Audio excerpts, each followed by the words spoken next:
Hello friends, आज हम learning and teaching के topic brain storming S teaching strategy शिक्षण रणनीति के रूप में मानसिक उद्वेलन के बारे में समझेंगे।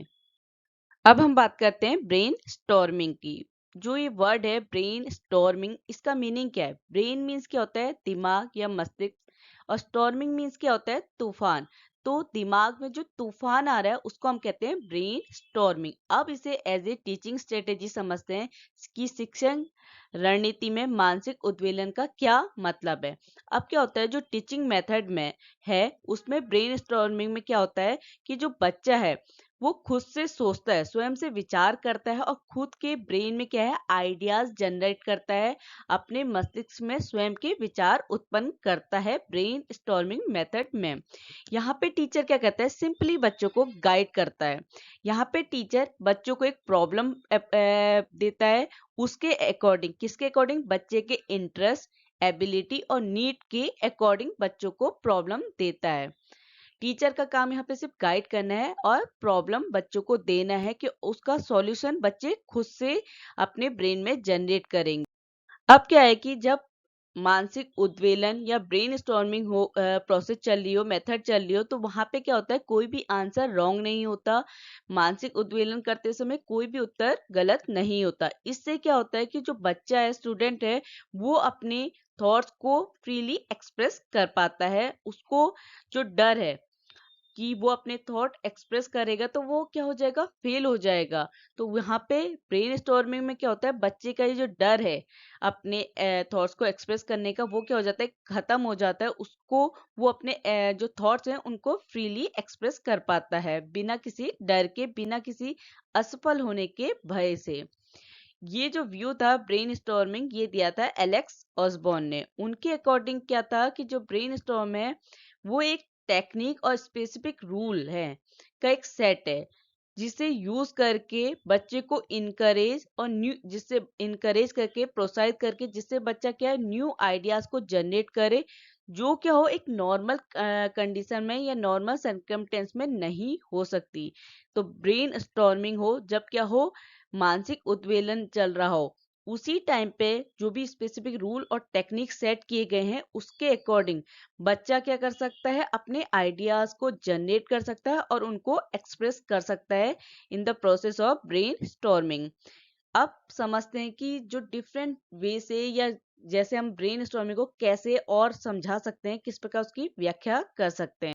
देखो, सबसे पहले क्या है कि मानसिक उद्वेलन या ब्रेन स्टॉर्मिंग एक ऐसी टेक्निक है जहाँ पे क्या है कि न्यू आइडियाज को जनरेट करने की एबिलिटी, जो क्या है, नए विचारों को उत्पन्न करने की क्षमता है, वो क्या हो जाती है, मैक्सिमाइज हो जाती है, अधिकतम हो जाती है।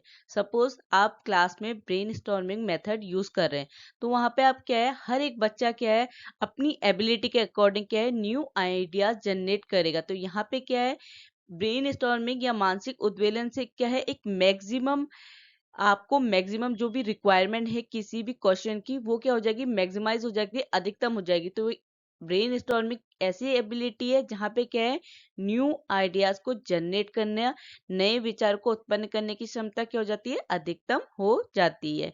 ब्रेन स्टॉर्मिंग, दूसरे तरीके से ब्रेन स्टॉर्मिंग को समझते हैं कि मानसिक उद्वेलन क्या है, एक ऐसे लोगों का समूह है, एक ऐसे लोगों का ग्रुप है जहाँ पे क्या है कि सोशल इनहिबिशन एंड रूल्स क्या होते हैं, जो भी क्या है, सामाजिक बाधाएं हैं, अवरोध हैं, और जो भी सोशल रूल हैं उनको किनारे करके, उन्हें असाइड करके, नए आइडियाज को जनरेट करना और उनका सॉल्यूशन फाइंड आउट करना, क्या है, ब्रेन स्टॉर्मिंग। जहाँ पे क्या है, बहुत सारे लोग, ग्रुप ऑफ पीपल, जहाँ पे लोगों का एक बहुत ज्यादा समूह होता है, ठीक है।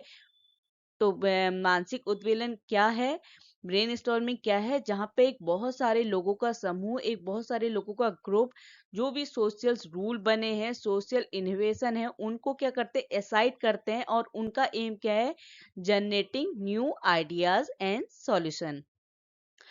तीसरे तरीके से समझते हैं कि ब्रेन स्टॉर्मिंग या मानसिक उद्वेलन क्या है, एक प्रॉब्लम सॉल्विंग प्रोसेस है, जहाँ पे क्या होता है, जो जहाँ पे क्या इन्वॉल्व होता है, न्यू आइडियाज का क्रिएशन, न्यू आइडियाज का डेवलपमेंट बाय सस्पेंडिंग जजमेंट। यहाँ पे क्योंकि आप जज नहीं कर सकते, क्योंकि ब्रेन स्टॉर्मिंग मीन्स क्या है कि आप इस प्रोसेस में किसी भी आंसर को गलत नहीं कह सकते, तो आप उसे जज नहीं कर सकते, उसके आंसर को जज नहीं कर सकते। तो ब्रेन स्टॉर्मिंग क्या होती है?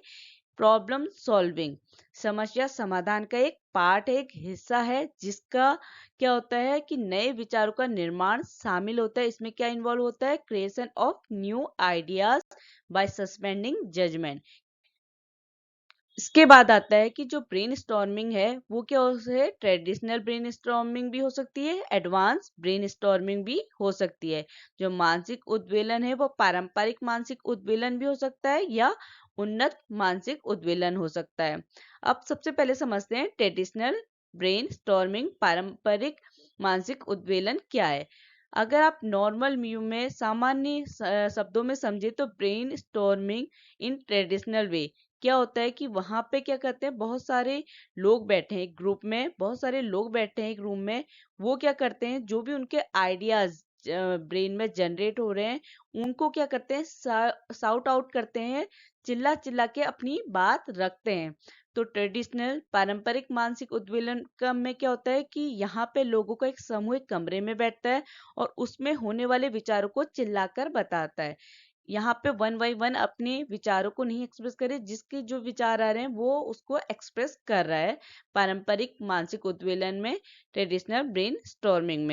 तो ट्रेडिशनल ब्रेन स्टॉर्मिंग में क्या होता है कि यहाँ पे क्या है कि जो भी, क्योंकि हम क्या कह रहे हैं कि ब्रेन स्टॉर्मिंग क्या होता है, जो सोशल इनोवेशन और सोशल रूल है उनको क्या कर सकते हैं, एसाइड कर देते हैं, उनको हम अलग कर देते हैं कि हमें यहाँ पे किसी भी सोशल रूल का या सोशल इनोवेशन का फॉलो नहीं करना है। यहाँ पे सबने सिर्फ अपने अपने क्या करने हैं, विचारों को रखना है, अपने आइडियाज को एक्सप्रेस करना है। तो यहाँ पे क्या होता है कि इस ट्रेडिशनल ब्रेनस्टॉर्मिंग में क्या होता है कि लोगों को यहाँ पे कोई भी एक ऐसा प्रेशर नहीं है कि उनको कोई जज कर रहा है, तो वो क्या करते हैं, अपने जो भी आइडियाज जनरेट हो रहे हैं उनको चिल्ला चिल्ला के बताते बिना किसी अनकंफर्टेबल के, वो वहाँ पे अपने को कंफर्टेबल फील करके अपने आइडियाज को चिल्ला चिल्ला के एक्सप्रेस करते हैं इन ट्रेडिशनल ब्रेन स्टॉर्मिंग। इससे क्या होता है, ट्रेडिशनल ब्रेनस्टॉर्मिंग का पर्पस क्या है कि बहुत सारे आइडियाज क्या हो, बहुत सारे आइडियाज क्या हो, प्राप्त हो सके, गेन हो सके, जिसकी क्या है बाद में एनालिसिस हो सके, क्योंकि क्या है सबने अपने अपने हिसाब से अपने अपने विचार रखे। तो उससे क्या होगा, कुछ लोगों के विचार क्या होंगे, बहुत महत्वपूर्ण होंगे, बहुत इंपॉर्टेंट होंगे, क्योंकि हर ने अपने हिसाब से अपनी एबिलिटी, अपने इंटरेस्ट, अपने नीड के अकॉर्डिंग अपने आइडियाज सजेस्ट किए। तो उनमें से क्या हो सकते हैं, कुछ कि बहुत महत्वपूर्ण हो सकते हैं, इंपॉर्टेंट हो सकते हैं। अब आती है एडवांस ब्रेन स्टॉर्मिंग, जो हमारी उन्नत मानसिक उद्वेलन है। ये हमारी ट्रेडिशनल ब्रेन स्टॉर्मिंग, पारंपरिक मानसिक उद्वेलन का ही क्या है, एक्सटेंशन है, उसी का क्या है, विस्तार है। ये ट्रेडिशनल ब्रेन स्टॉर्मिंग को क्या करती है, इजियर और मोर इफेक्टिव बनाती है। ये जो भी ब्रेन स्टॉर्मिंग प्रोसेस है, प्रक्रिया है, उसको और आसान और अधिक प्रभावी बनाती है। जो हमारी एडवांस ब्रेन स्टॉर्मिंग है ये किसके पे बनी है, ये हमारी जो करंट मेथड है ब्रेनस्टॉर्मिंग की उस पे बेस्ड है। इससे क्या होता है, जो ओरिजिनल आइडिया है उसको और अच्छे तरीके से इफिशिएंट वे में बच्चा क्या है, एक्सप्रेस कर सकता है इन एडवांस ब्रेनस्टॉर्मिंग। अब जो भी प्रॉब्लम ट्रेडिशनल ब्रेनस्टॉर्मिंग में थी, जो भी हमारी प्रॉब्लम एसोसिएट थी पारंपरिक मानसिक उद्वेलन से, वो सारी समस्याएं क्या है, आपकी गायब हो जाती है, डिसअपियर हो जाती है इन एडवांस ब्रेनस्टॉर्मिंग, क्योंकि यहाँ पे जो ब्रेनस्टॉर्मिंग प्रोसेस है वो बहुत ज़्यादा इफेक्टिव तरीके से यूज़ की जाती है। अब क्या है, एडवांस ब्रेनस्टॉर्मिंग का क्या यूज़ है। जो भी इसमें क्या होता है कि जो भी इनहिबिशन है, जो भी अवरोध है, उसको क्या है, एडवांस ब्रेनस्टॉर्मिंग में क्या है, कम किया जा सकता है। कैसे, नई प्रक्रिया और नया प्रशिक्षण के थ्रू, न्यू प्रोसेस और न्यू ट्रेनिंग के थ्रू क्या है, जो इनहिबिशन है, अवरोध है, उनको रिड्यूस, कम किया जा सकता है। इसमें क्या है, creative and lateral thinking technique, इसमें जो रचनात्मक और पास्ट सोच तकनीक है उसका यूज किया जाता है। ब्रेन स्टॉर्मिंग सॉफ्टवेयर, अब क्या है, जो कंप्यूटर एडेड क्रिएटिविटी है, मतलब कंप्यूटर सॉफ्टवेयर है, उनके अकॉर्डिंग ब्रेन स्टॉर्मिंग को सॉफ्टवेयर के थ्रू कंट्रोल किया जा सकता है, या आप कह सकते हैं ऐसे सॉफ्टवेयर हैं जो ब्रेन स्टॉर्मिंग प्रोसेस का डेटा को कलेक्ट कर सकते हैं, जिसकी फर्दर क्या हो एनालिसिस हो सके। तो ये भी क्या है, इसका यूज है। और क्या है कि बच्चे को आप स्टिमुलेट करने के लिए और जो भी उसके आइडियाज है उसको रिकॉर्डिंग करने के लिए न्यू मटेरियल, नई सामग्री भी का भी यूज होता है एडवांस ब्रेन स्टॉर्मिंग। मतलब हम इस तरीके से एडवांस ब्रेन स्टॉर्मिंग में यूज कर सकते हैं जो भी हमारे न्यू मटेरियल है, रिकॉर्डिंग डिवाइस है, किस या स्टिमुलेट करने के लिए, उत्तेजित करने के लिए जो भी मटेरियल यूज कर रहे हैं, ये सब। जो हमारी एजुकेशन फील्ड में ब्रेनस्टॉर्मिंग होती है वो क्या हो सकती है, या तो लार्ज ग्रुप में हो सकती है या स्मॉल ग्रुप एक्टिविटी हो सकती है। किसमें, एजुकेशन फील्ड में। शिक्षा के क्षेत्र में जो हमारा विचार मंथन है या मानसिक उद्वेलन है, ये क्या हो सकता है, एक लार्ज बड़ा या छोटे समूह की गतिविधि है। इसमें क्या होता है कि बच्चों को, स्टूडेंट को इनकरेज किया जाता है, जिससे क्या करें, वो एक टॉपिक पे फोकस करें और अपना कंट्रीब्यूशन दे। किसके थ्रू, अपने जो भी आइडियाज उनके ब्रेन में जनरेट हो रहे हैं, इसके थ्रू वो अपने आइडियाज को जनरेट करके उनको एक्सप्रेस कर सकें। ठीक है। इस प्रोसेस में क्या होता है, हमारी ब्रेनस्टॉर्मिंग प्रोसेस में सबसे पहला क्या होता है कि इसमें टीचर क्या करती है, क्योंकि ब्रेनस्टॉर्मिंग प्रोसेस में टीचर का क्या है, सिर्फ और सिर्फ कि वो बच्चे को गाइड कर सकती है। ठीक है। तो फर्स्ट क्या है इस प्रोसेस में कि टीचर क्या है, ब्रेनस्टॉर्मिंग सेशन को स्टार्ट करेगी। वहां पे वो उसको कैसे स्टार्ट करेगी, ये मानसिक उद्वेलन को, वो बच्चे को एक क्वेश्चन या प्रॉब्लम देगी या एक टॉपिक को इंट्रोड्यूस करेगी। उसके टीचर के टॉपिक इंट्रोड्यूस या क्वेश्चन या प्रॉब्लम को इंट्रोड्यूस कराने के बाद स्टूडेंट क्या करेगा, पॉसिबल आंसर, वर्ड और आइडियाज के थ्रू अपने को एक्सप्रेस करेगा। उनका जो भी कंट्रीब्यूशन है उसको बिना किसी क्रिटिज्म और जजमेंट के एक्सेप्ट किया जाएगा। वहां पे कोई भी उनके कंट्रीब्यूशन या योगदान या उनके विचारों को क्या कर सकता है, क्रिटिसाइज नहीं कर सकता, आलोचना नहीं कर सकता या अपना कोई जजमेंट नहीं दे सकता। यहाँ पे जितने भी कंट्रीब्यूशन है या थॉट्स हैं उनको बिना किसी क्रिटिसाइज के एक्सेप्ट किया जाएगा। यहाँ इसके बाद क्या होगा कि जो भी टॉपिक का या जो भी बच्चे का कंट्रीब्यूशन है उसको समराइज किया जाएगा, संक्षेप में प्रस्तुत किया जाएगा। किसमें, ब्लैक बोर्ड में बाय द टीचर। तो टीचर क्या करेगी, जो भी बच्चों के विचार है उनको समराइज करके संक्षेप में लिख के ब्लैक बोर्ड में उन सबको लिख देगी। उसके बाद जो भी आइडियाज बच्चों ने दिए हैं उनको एग्जामिन किया जाएगा, उन विचारों की जांच की जाएगी। यूजली आमतौर पे क्या होता है कि खुले क्लासरूम की, ये ओपन क्लासरूम डिस्कशन फॉर्मेट है। यहाँ पे क्या होता है, एक खुले वर्ग चर्चा का रूप होता है। यहाँ पे ये नहीं है कि बच्चे ने अपने आइडिया एक्सप्रेस कर लिए, टीचर ने उसको समराइज करके लिख लिया, उसके बाद की प्रोसेस में इंडिविजुअली बच्चे को समझाई जाएगी। यहाँ पे क्या है, ओपन क्लास डिस्कशन होता है। मतलब सारे बच्चे वहाँ पे उस टॉपिक पे या उन आइडियाज पे डिस्कशन करेंगे। अब समझते हैं पर्पस ऑफ ब्रेन स्टॉर्मिंग। मानसिक उद्वेलन का उद्देश्य क्या होता है। सबसे पहला उद्देश्य है कि बच्चे का जो ध्यान है या फोकस है उसको एक पर्टिकुलर टॉपिक पे रखना। क्योंकि बच्चा क्या है, उसका ध्यान या उसका फोकस ना हटे, तो इसलिए एक पर्टिकुलर टॉपिक पे उसके ध्यान को केंद्रित करना। दूसरा पर्पस है कि जो क्वांटिटी ऑफ आइडियाज है, जो विचारों की मात्रा है उसको जनरेट करना, जनरेट एक क्वांटिटी ऑफ आइडियाज। तीसरा है जो इंडिविजुअल डिफरेंस होता है, जो व्यक्तिगत मतभेद है, जो क्या कहता है कि हर कोई एक दूसरे से अलग है। ठीक है।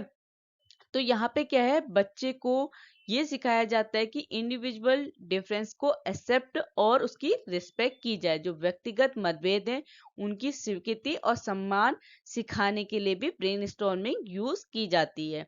चौथा है कि यहाँ पे लर्नर या शिक्षार्थी को इनकरेज किया जाता है कि वो क्या करे, अपने आइडियाज और अपने ओपिनियन, जो भी बच्चे के विचार हैं उनको क्या करे, शेयर करे।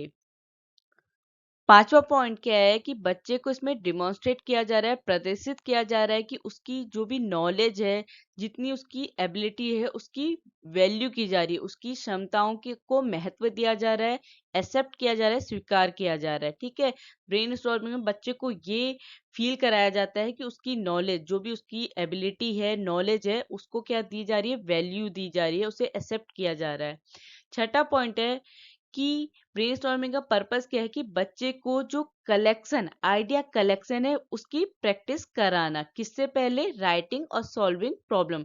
उस प्रॉब्लम को सॉल्व करने से पहले, उस प्रॉब्लम को लिखने से पहले, उस प्रॉब्लम के सॉल्यूशन को लिखने से पहले बच्चे को आइडिया कलेक्शन की प्रैक्टिस कराई जा रही है।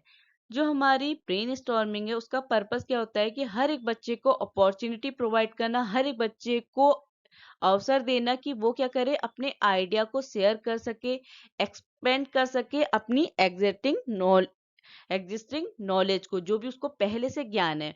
अब क्या है कि हर एक बच्चे ने अपना अपना कंट्रीब्यूशन दिया, हर एक बच्चे ने अपने थॉट्स एक्सप्रेस किए। तो क्या है कि इससे क्या, हर एक बच्चे की जो भी एग्जिस्टिंग नॉलेज होगी, जो भी उसका मौजूदा ज्ञान होगा, उसका क्या होगा, एक्सपेंड होगा, उसका विस्तार होगा। क्योंकि हर एक कंट्रीब्यूशन से, हर एक बच्चे की नॉलेज से वो कुछ ना कुछ सीखेगा। तो ये क्या करती है ब्रेनस्टॉर्मिंग, बच्चे को अपॉर्चुनिटी प्रोवाइड करती है कि वो क्या करे, अपने आइडिया को शेयर करे और अपनी जो भी एग्जिस्टिंग नॉलेज है उसको एक्सपेंड कर पाए, उसका विस्तार, अपने ज्ञान का विस्तार कर पाए। इनिशियली क्या होता है, प्रारंभ में क्या होता है कि कुछ बच्चे क्या करते हैं कि वो जो ये हमारी ब्रेनस्टॉर्मिंग है उसमें हेजिटेट करते हैं, या आप वो कहेंगे उनकी इच्छा नहीं है कि वो ग्रुप सेटिंग में बैठ के अपने विचारों का साझा कर पाए। क्योंकि क्या है, हमारी ब्रेनस्टॉर्मिंग का पर्पस ही क्या है कि बच्चे क्या है, एक ग्रुप एक्टिविटी में बैठ के अपने थॉट्स को फ्रीली एक्सप्रेस कर पाए, बिना किसी भय के, बिना किसी फेयर के, या फेल होने का डर को खत्म करके वो अपने आइडियाज को शेयर कर पाए। इनिशियली तो बच्चे हेजिटेट करते हैं, पर बाद में क्या है, ये प्रोसेस का मेन पर्पज ही यही है कि बच्चे को इनकरेज करना कि वो क्या करे, पार्टिसिपेट करे अपनी शेयरिंग में। इसमें क्या है कि टीचर गाइड का रोल प्ले कर रही है ब्रेनस्टॉर्मिंग में। तो वो क्या करती है, बच्चों को इनकरेज करती है कि बच्चे क्या करें, जो भी उसके क्लासमेट कंट्रीब्यूट कर रहे हैं, अपने थॉट्स को एक्सप्रेस करें, उनको केयरफुली और पोलाइटली सुने, ध्यान से, विनम्रता से अपना जो भी उनके क्लासमेट का योगदान है, कंट्रीब्यूशन है, उनको ध्यान से सुने। और जो भी उसके क्लासमेट ने डिफरेंट सजेशन दिए हैं और जो भी रिस्पॉन्स शेयर किए हैं, उनके बारे में सोचे। अब जानते हैं कि कैसे इफेक्टिव ब्रेन स्टॉर्मिंग को अचीव किया जा सकता है, कि हम कैसे, किस तरीके से मानसिक उद्वेलन को, या आप मानसिक उद्वेलन को कैसे आगे बढ़ा सकते हैं, या कैसे मानसिक उद्वेलन प्राप्त कर सकते हैं। इसको हम डिफरेंट वेज से समझते हैं। सबसे पहला क्या है कि जब आप ब्रेन स्टॉर्मिंग प्रोसेस स्टार्ट करें, तो वहाँ पे अगर वो ग्रुप स्मॉल है या लार्ज ग्रुप है, वहाँ पे क्या है, एक लीडर सेलेक्ट करते हैं, जो क्या है, एक टीचर हो सकता है या कोई स्टूडेंट हो सकता है, डिपेंड करता है ग्रुप के अकॉर्डिंग ये कहाँ पे परफॉर्म हो रही है। अगर क्लासरूम में परफॉर्म हो रही है तो teacher as a leader select होगा।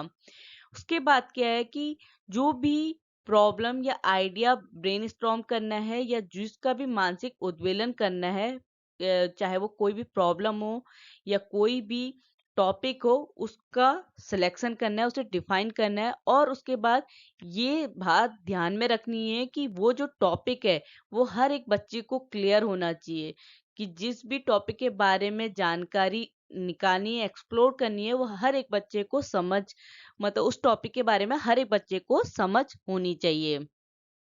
फिर क्या है कि ब्रेनस्टॉर्मिंग सेशन में क्या है, कुछ रूल सेटअप करने चाहिए। वो रूल क्या क्या है, पहला क्या है कि जो कंट्रोल है इस सेशन का, वो किसके हाथ में होना चाहिए, लीडर के।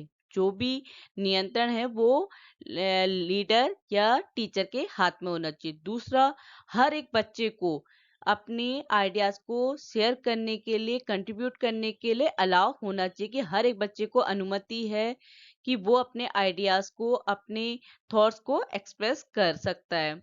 तीसरा है कि आप इवोल्यूशन या मूल्यांकन तब तक नहीं कर सकते जब तक सारे आइडियाज गैदर ना हो जाए या सभी बच्चे अपने आइडियाज को शेयर ना करें, तब तक आप इस पूरी सेशन को इवोल्यूट नहीं कर सकते, इसका इवोल्यूशन नहीं कर सकते। चौथा है कि जो भी आंसर कर रहे हैं बच्चे उनको रिकॉर्ड किया जाए, कब तक, जब तक वो रिपीट ना हो रहा हो। क्योंकि क्या है कि एक बच्चे ने जो आंसर किया है, जरूरी है कि कुछ बच्चे उसी को रिपीट करें। तो किन के आंसर रिकॉर्ड करने, जिनके आंसर यूनिक हो, मतलब उनका रिपीटेशन ना हो रहा हो। पांचवा है कि एक टाइम लिमिट सेट करना, और जब जैसे ही टाइम अप होना तो वहां पे क्या हो, स्टॉप हो जाएगी। जैसे ही समय पूरा हो गया, अगर टाइम लिमिट फिक्स किया आपने, हर एक बच्चे को 5 मिनट दिए हैं कि वो अपने आइडियाज को एक्सप्रेस करे, अपने थॉट को एक्सप्रेस करे। जैसे ही 5 मिनट अप हुए तो वहां पे क्या है, टाइम स्टॉप हो जाना चाहिए। अब क्या है, रूल सेटअप होने के बाद क्या है कि ब्रेनस्टॉर्मिंग स्टार्ट की जाएगी। उसके बाद क्या है, जो लीडर है, जो टीचर है, वो क्या करेगा, जो भी ग्रुप के मेंबर्स हैं उनको सिलेक्ट करेगा। क्योंकि क्या है, ग्रुप फॉर्म होंगे, उसमें के कुछ मेंबर्स होंगे, तो हर एक ग्रुप के कुछ मेंबर होंगे। वो क्या होंगे, कौन सिलेक्ट करेगा उनको, लीडर सिलेक्ट करेगा, जिससे क्या है वो ग्रुप अपने आइडियाज को, अपने आंसर को शेयर करेंगे। इसमें एक स्क्राइब होगा, एक लेखक होगा, जो क्या है जितने भी रिस्पॉन्स है उनको लिखेगा, और पॉसिबल हो तो ऐसे लिखे ब्लैक बोर्ड में कि जिससे हर कोई देख सके कि क्या रिस्पॉन्स दिया जा रहा है ग्रुप मेंबर्स के द्वारा। इसमें क्या है कि आप ब्रेनस्टॉर्मिंग का मतलब ही क्या है कि बच्चे को क्रिटिसाइज नहीं किया जा रहा है, इवोल्यूट नहीं किया जा रहा है। तो क्या है, आप एनालिसिस या पूरी ब्रेन स्टॉर्मिंग को कंप्लीट होने के बाद, जो मानसिक उद्वेलन है उस प्रोसेस को कंप्लीट होने के बाद ही उसका इवोल्यूशन कर सकते हैं। और आप किसी भी आंसर को क्रिटिसाइज नहीं कर सकते, किसी भी आंसर का आप आलोचना नहीं कर सकते। अब क्या है कि ब्रेन स्टॉर्मिंग फिनिश होने के बाद क्या किया जाएगा, जितने भी रिस्पॉन्स हैं उनका इवोल्यूशन किया जाएगा, उनका मूल्यांकन करना शुरू हो जाएगा। फिर उसके बाद जब आप एग्जामिन कर रहे हैं, इवोल्यूशन कर रहे हैं रिस्पॉन्सों का, तो कुछ बातें ध्यान में रखनी होती है। पहली, कि जो भी आंसर है वो रिपीट या सिमिलर तो नहीं है। दूसरा, जो सिमिलर कंसेप्ट है उनको एक ग्रुप में रखा जाएगा। तीसरा, कि कोई भी ऐसा रिस्पॉन्स तो नहीं है जो आपके टॉपिक से या आपकी प्रॉब्लम पे फिट नहीं बैठ रहा है, तो उसको क्या किया जाएगा, एलिमिनेट किया जाएगा, उसको हटा दिया जाएगा। अब क्या है कि जो रिस्पॉन्स की लिस्ट है वो क्या होगी, एक कम हो चुकी है, नैरो हो गई है। तो उसके बाद जो भी रिमेनिंग रिस्पॉन्सेस हैं, जो भी शेष प्रतिक्रियाएं हैं, उनको क्या किया जाएगा, डिस्कस किया जाएगा। ठीक है। अब समझते हैं एडवांटेज ऑफ ब्रेन स्टॉर्मिंग, मानसिक उद्वेलन के क्या क्या लाभ है। सबसे पहला एडवांटेज है, brain storming is highly motivating या अत्यधिक प्रेरक है। क्योंकि ब्रेन स्टॉर्मिंग प्रोसेस में क्या होता है कि जो बच्चे हैं उसके माइंड में जो भी थॉट्स आ रहे हैं उनको एक्सप्रेस करना। तो यहाँ पे क्या है कि वो अपने क्लासमेट से अपने क्वेश्चन आंसर कुछ भी करने के लिए क्या है, फ्री है, उनके ऊपर कोई प्रेशर नहीं है कि वो अगर गलत आंसर देंगे तो वो क्या हो जाएंगे, गलत हो जाएंगे। वो सिर्फ क्या है, अपने आइडियाज, अपने थॉट्स को एक्सप्रेस कर रहे हैं मानसिक उद्वेलन की प्रक्रिया में। तो यहाँ पे क्या है, बच्चा फ्रीली अपने आइडियाज को, अपने थॉट्स को एक्सप्रेस कर रहा है। तो उसमें क्या है, वो अपने को सेफ फील कर रहा है कि वो ये नहीं सोच रहा कि मुझे फेल हो जाऊंगा अगर मैंने ये बात बोली। जो फेल होने का एक फेयर होता है, डर होता है, वो क्या है, ब्रेन स्टॉर्मिंग खत्म होता है। तो इसीलिए क्या है कि जो ब्रेन स्टॉर्मिंग प्रोसेस है वो हाईली मोटिवेटिंग होती है, अत्यधिक प्रेरक होती है। क्योंकि यहाँ पे जो भी बच्चा अपना सुझाव दे रहा है, जो भी सजेशन दे रहा है, वो क्या होता है, नोट डाउन होता है, चाहे वो ब्लैक बोर्ड में हो या किसी प्रोजेक्ट सीट में नोट डाउन हो रहा हो।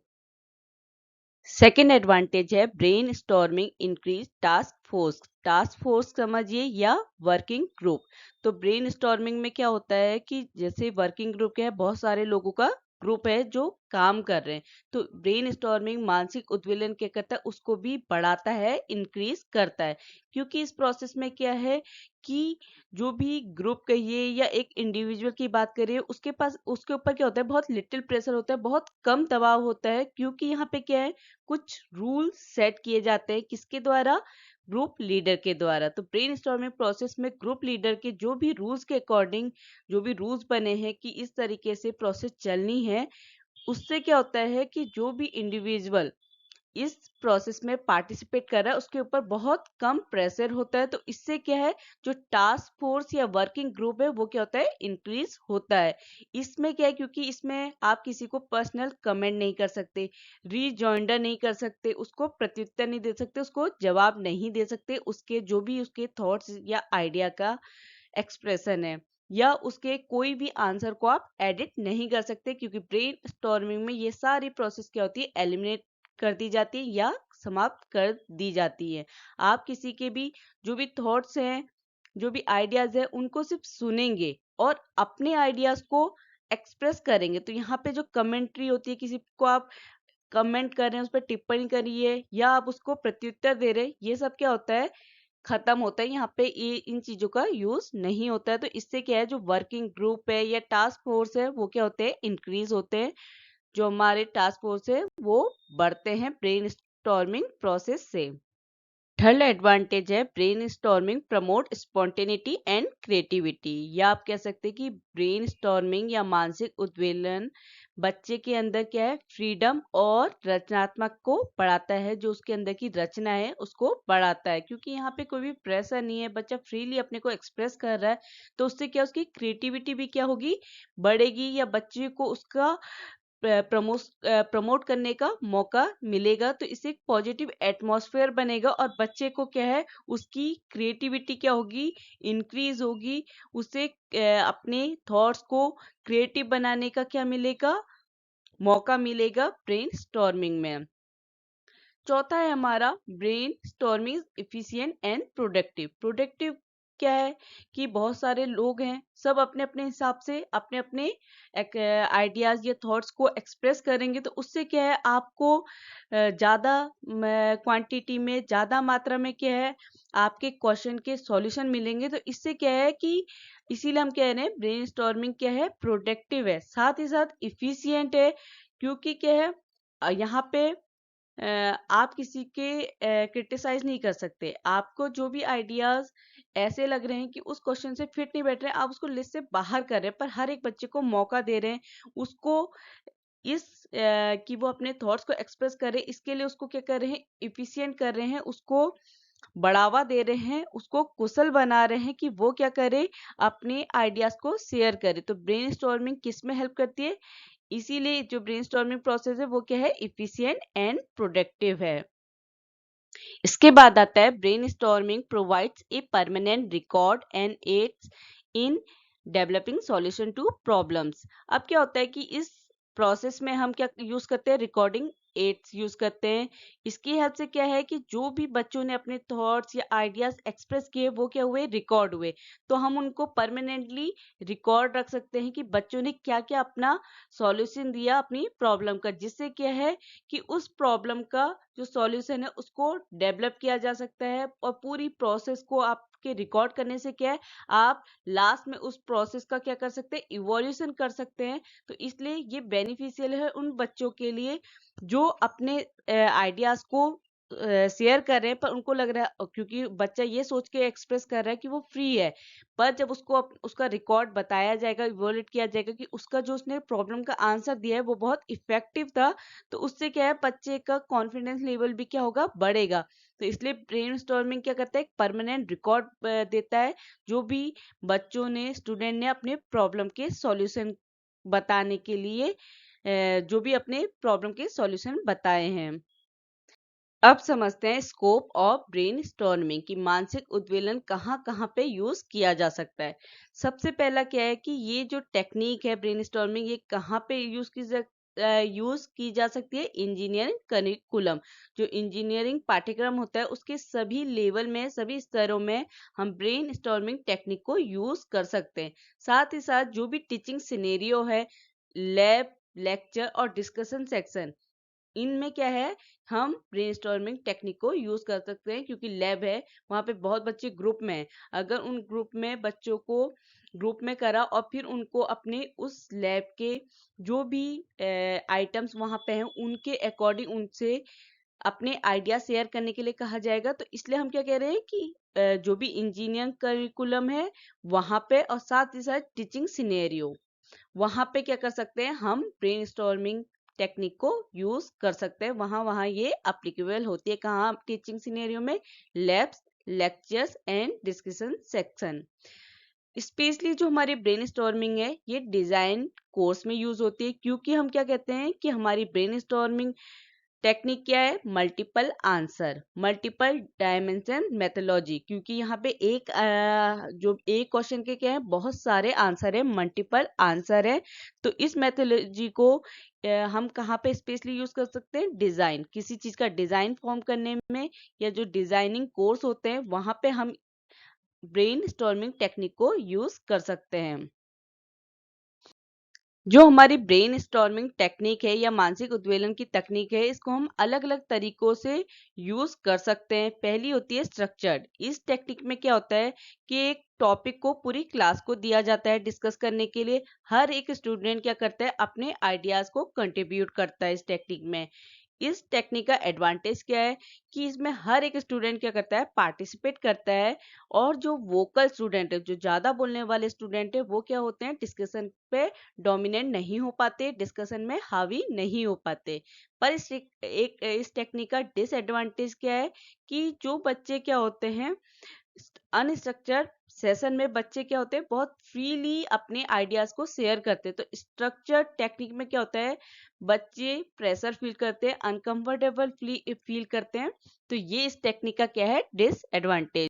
दूसरा हमारा आता है अनस्ट्रक्चर, असंरचित। इसमें क्या होता है कि बच्चे जो भी उनके माइंड में आइडियाज आ रहे हैं, थॉट्स आ रहे हैं, उनको कंट्रीब्यूट करता है। पर किस एनवायरनमेंट में? मोर रिलैक्स एनवायरनमेंट में। यहाँ पे जो एनवायरनमेंट है, वातावरण है, वो बहुत ज्यादा क्या है? आरामदायक है। बच्चे को क्या है? फ्री फ्लो में, कि वो अपने आइडिया क्या है? बहुत ही फ्रीयर फ्लो में दे सकते हैं, शेयर कर सकते हैं। तो इसका ड्रॉबैक क्या है कि कुछ बच्चे क्या है, कुछ स्टूडेंट क्या है, अच्छे से अपने आइडियाज को, अपने थॉट्स को रिस्पॉन्ड नहीं कर पाते। और जो वोकल स्टूडेंट होते हैं वो क्या करते हैं? डिस्कशन में डोमिनेट हो जाते हैं, क्योंकि वो हावी हो जाते हैं। आपको अगर रिलैक्स एनवायरनमेंट है, जो आइडियाज का फ्लो है वो बहुत फ्रीयर है, बहुत ही ज्यादा आराम प्रवाह में बच्चे को शेयर करने के लिए कहा जा रहा है, तो क्या है? डोमिनेटिंग बच्चे क्या कर ले रहे हैं? डिस्कशन को डोमिनेट कर ले रहे हैं। तीसरी टेक्निक है हमारी ग्रुप, समूह। इसमें क्या होता है कि पूरी क्लास को छोटे छोटे ग्रुप्स में तोड़ दिया जाता है, ब्रोकन कर दिया जाता है, और हर एक ग्रुप को अपने आइडियाज को शेयर करने के लिए कुछ टाइम दिया जाता है। इससे क्या होता है? इस टेक्निक का क्या एडवांटेज है कि बच्चों को क्या है, वो बहुत आराम से, बहुत ईज के साथ और विलिंग के साथ अपने आइडियाज शेयर करने के लिए उनको मोटिवेट होते हैं। कि उनको क्या है, अब वो ग्रुप में अपने आइडियाज शेयर कर रहे हैं, वो बता रहे हैं कि उनको ये आइडिया आया। तो इस ग्रुप में से क्या होती है? बच्चों को, इस टेक्निक से बच्चों को हेल्प मिलती है।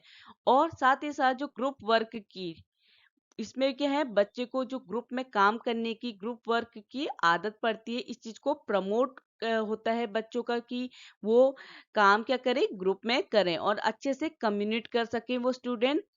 तो ग्रुप टेक्निक में क्या है? बच्चों का जो ग्रुप में काम करने का, साथ ही साथ कम्युनिकेशन करने का, इस टेक्निक को क्या करती है? बच्चों को प्रमोट करती है, हेल्प करती है कि वो सही से कम्युनिकेट कर सके। इसका ड्रॉबैक क्या है कि ये टाइम कंज्यूमिंग मेथड है, क्योंकि यहाँ पे ज्यादा टाइम लगता है कि पहले आप उस ग्रुप को टाइम दे रहे हैं, बाद में वो ग्रुप अपने आइडियाज को शेयर कर रहे हैं। तो ये क्या है? टाइम कंज्यूमिंग टेक्निक है। ब्रेनस्टॉर्मिंग या मानसिक उद्वेलन टेक्निक की कुछ गाइडलाइंस हैं, दिशा निर्देश है। वो गाइडलाइंस क्या है कि पहली क्या है कि जो भी टॉपिक या क्वेश्चन ब्रेनस्टॉर्म मानसिक उद्वेलन में यूज किया जा रहा है, उससे सारे के सारे बच्चे या जो भी लोग उस टेक्निक में इन्वॉल्व हैं, वो क्या होने चाहिए? एग्री होने चाहिए, सहमत होने चाहिए। अगर क्या है इस चीज को कि मतलब सब सहमत है, इसको या तो आप ब्लैक बोर्ड में लिखें, या सबसे हैंड आउट करने के लिए कहें कि कौन कौन एग्री है, कौन कौन डिस एग्री है। सबसे पहले सभी के सब बच्चे क्या होने चाहिए? सहमत होने चाहिए, श्योर होने चाहिए कि वो इस क्वेश्चन और इस टॉपिक के लिए क्या है? तैयार है। दूसरा है कि कोई भी स्टूडेंट किसी भी बच्चे को क्रिटिसाइज नहीं कर सकता, उसके आइडिया को जो भी बच्चे शेयर कर रहे हैं उनको आप आपस में क्रिटिसाइज नहीं कर सकते। तीसरा है कि इनिशियली क्या है कि जब बच्चे अपने आइडिया शेयर कर रहे हैं, आप उन्हें रिजेक्ट नहीं कर सकते, अस्वीकार नहीं कर सकते। जब वो अपने आइडिया शेयर कर लें, उसके एंड में आप क्या करें, उनका तब उनको इवेल्यूएट करें या उनको राइट करें। उससे टेक्निक को चलने के टाइम पे, जब ब्रेनस्टॉर्मिंग प्रोसेस चल रही है, उस टाइम पे आप बच्चों को रिजेक्ट नहीं कर सकते। चौथा पॉइंट है कि जो भी आइडिया है उसको लिख लेना है कि किस बच्चे ने क्या विचार दिया है। या आप इसका कैसे लिख सकते हैं, फ्लिप चार्ट का यूज करके, ब्लैक बोर्ड, ओवरहेड या विजुअल मेथड के थ्रू आप जो भी आइडिया बच्चा शो कर रहा है, एक्सप्रेस कर रहा है, शेयर कर रहा है, उनको राइट डाउन करें या लिख लें। पांचवा है कि जब बच्चा अपना जो भी स्पीकर है, जो भी बोलने वाला है, वो अपने आइडियाज या थॉट्स को शेयर कर रहा है, तो उस टाइम पे क्या है, उसे बोलने का मौका देना चाहिए, उसको इंटरप्ट नहीं करना चाहिए। अब समझते हैं कि ब्रेन स्टॉर्मिंग या मानसिक उद्वेलन को सुगम बनाने की क्या-क्या टिप्स हैं, क्या-क्या ब्रेन स्टॉर्मिंग को फैसिलिटेट करने की टिप्स हैं। इसके लिए सबसे पहला टिप्स क्या है, सिंपल ब्रेन स्टॉर्मिंग। सरल मानसिक उद्वेलन में क्या होता है कि जो भी आप डिस्कशन कर रहे हैं, उस क्वेश्चन को आप ब्लैक बोर्ड या फ्लिप चार्ट में लिख ले। इसके बाद बच्चों को इनकरेज करें कि वो अपने इनपुट्स को ऐड करें, जो भी उनके आइडिया हैं उनको उस ब्लैक बोर्ड या फ्लिप चार्ट में लिखें। जब टाइम ओवर हो जाए या ब्रेनस्टॉर्मिंग प्रोसेस एंड हो जाए, तो उसके बाद बच्चे क्या हैं, उन आइडियाज को जो भी ब्लैक बोर्ड या चार्ट में लिखे हैं उनको पढ़ सकते हैं या उन विचारों को व्यक्त कर सकते हैं। सेकंड टिप्स है हमारा ब्रेनस्टॉर्मिंग इन ग्रुप्स। इस टेक्निक में क्या होता है कि पूरी क्लास को स्मॉल ग्रुप में डिवाइड कर दिया जाता है। हर एक ग्रुप को क्या है, सेम टॉपिक देंगे।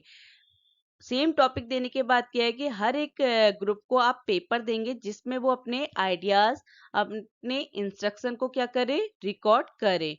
साथ ही साथ आप उनको अपने आइडियाज और जो भी इंस्ट्रक्शन का रिकॉर्ड बनाने का एक टाइम लिमिट देंगे। जैसी टाइम लिमिट खत्म होती है, तो हर एक ग्रुप क्या करेगा, अपने रिप्रेजेंटेटिव को, रिप्रेजेंटेटिव मीन्स जो उस ग्रुप का एक स्टूडेंट क्या करेगा, जो भी बच्चों ने अपने आइडिया शेयर किए हैं, जो भी उनका रिकॉर्ड है, उसको रीड आउट करेगा, उस आइडियाज को पढ़ेगा। इसमें क्या है कि आप बच्चों को सेकंड पेपर भी दे सकते हैं, जिससे क्या है कि जो भी बच्चों के मिस आउट टॉपिक हैं या मिस आउट आइडियाज हैं, बच्चे उन्हें नोट डाउन कर सकें। तीसरी है हमारी पेयर्ड ब्रेनस्टॉर्मिंग। इसमें क्या होता है कि जो भी स्टूडेंट हैं उनको डिवाइड किया जाता है पेयर्स में, मतलब जोड़े में वो डिवाइड होंगे, अपने आइडियाज का डिस्कशन करेंगे और उनको नोट डाउन करेंगे और बाद में उनको शेयर करेंगे। जो चौथी हमारी मेथड है पाई मेथड। इसमें क्या होता है, एक सर्कल ड्रॉन होता है, एक सर्कल खींचा जाता है जिसमें टॉपिक क्या होता है, सेंटर में लिखा जाता है। इसके बाद टीचर क्या करती है, उस सर्कल को 4 या 6, 4 to 6 पार्ट में डिवाइड कर देती है, जो क्या रिप्रेजेंट करते हैं ये पार्ट सर्कल के सब टॉपिक को। अब स्टूडेंट से क्या कहा जाता है कि वो उनके जो भी आइडियाज जनरेट हो रहे हैं, वो हर एक सब टॉपिक के बारे में जो भी आइडिया जनरेट हो रहे हैं उनको नोट डाउन कर ले सर्कल में। और जब जो सेशन है, ब्रेनस्टॉर्मिंग है, उसका एंड होगा, तो वो डायग्राम, जो पाई चार्ट है या जो भी वो सर्कल है, वो उसे रिप्रेजेंट करेगा कि जो भी बच्चे के आइडियाज हैं वो टोटल टॉपिक को रिप्रेजेंट करेंगे उस सर्कल के अंदर। पांचवा टिप्स है कार्ड मेथड। इस मेथड में क्या होता है कि बच्चों को एक कार्ड दिया जाता है और उनसे क्या कहा जाता है कि वो अपने आइडियाज को इस कार्ड में लिखे। अब क्या है, पहले बच्चे ने उस कार्ड में अपने आइडियाज लिखे, उसके बाद वो अपनी राइट साइड में उस कार्ड को पास करेगा। अब जिस स्टूडेंट के पास वो कार्ड है, वो उसे पढ़ेगा और उसमें अपने आइडियाज को ऐड करेगा। ऐसे ही करते करते पूरी क्लास में वो कार्ड पास होगा। और जब सारे बच्चे अपने थॉट्स को, अपने आइडियाज को उस कार्ड में लिख लेंगे, तो टीचर क्या करेगी, उसे कलेक्ट कर लेगी, एकत्रित कर लेगी और उसके बाद उन आइडियाज को क्लास में पढ़ सकते हैं कार्ड मेथड में। अगर आपको मेरा टॉपिक समझ में आए तो please like, share and subscribe. Thank you.